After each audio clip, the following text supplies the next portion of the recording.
Hello and thank you for joining this video.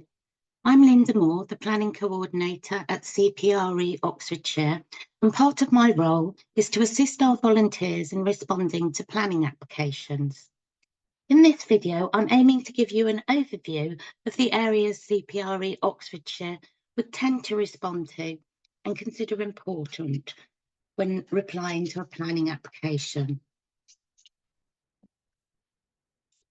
So when we're responding to an application, we would always bear in mind the overarching objective of our charity, which is to promote and encourage for the benefit of the public the improvement and protection of the English countryside, and in particular Oxfordshire and its city, towns and villages, for the better development of the rural environment. More specifically, we would always try to make sure that any correspondence we send clearly set out why the issue is important to CPRE Oxfordshire with regard to our local objectives and campaigns, clearly relating comments and concerns to matters relevant to planning, quoting local and national planning policy, and avoiding any personal statements about the applicant or organisations involved. We would always aim to act in the best interests of CPRE Oxfordshire and not use our response to pursue any personal interests.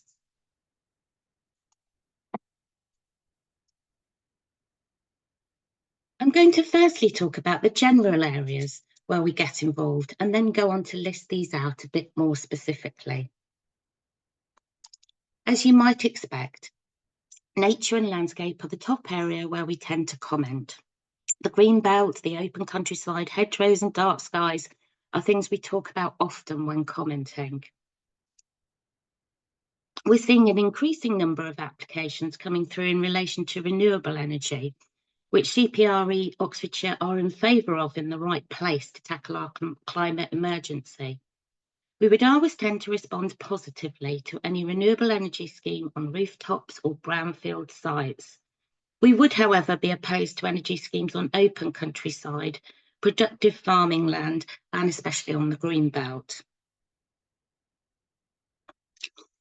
We'd look to comment on the location and position of affordable homes. These are needed in our county, but we feel they must be located where there are existing and sufficient facilities, services, and infrastructure to support them. Tackling pollution, sewerage and flooding is another area where we often comment, as is infrastructure and transport. As I mentioned previously, we believe all new development must have capacity in these areas to support any further development in order to build sustainable communities. And lastly, at a more strategic level, we always get involved with our district local plans with a view to getting policy right in these plans in relation to the areas we care about to protect us for the future. So going on then to talk more specifically about what we would generally comment on. We comment on urban issues in as much as they impact on rural issues. For example, we would generally be supportive of the development of an urban brownfield site and would like to see that prioritised for homes as well as jobs. We'll comment on general landscape issues, including impacts on views and settings. We're very concerned about protecting our designated landscape and will comment on developments which impact on these. Allowing people to access the countryside is a key objective, so we would review access to footpaths, rights of way and public transport. And the rural character of the site is something that we would be keen to maintain. Moving on, this is rather a long list. We'd be supportive of initiatives which improve the viability of rural communities where there is a genuine need by residents.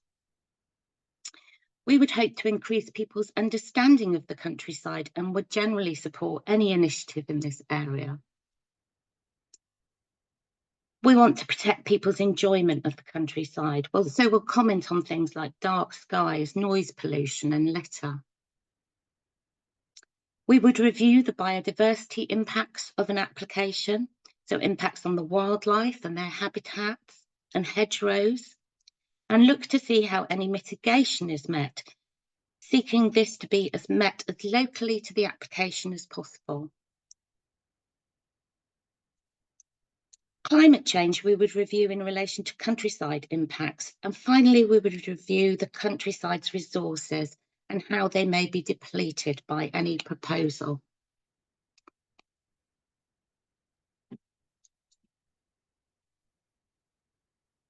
Generally, things that we wouldn't tend to respond to would be solely urban issues with no relation to the countryside, boundary disputes, small-scale developments, and developments where impacts are of a minor significance to our areas of interest.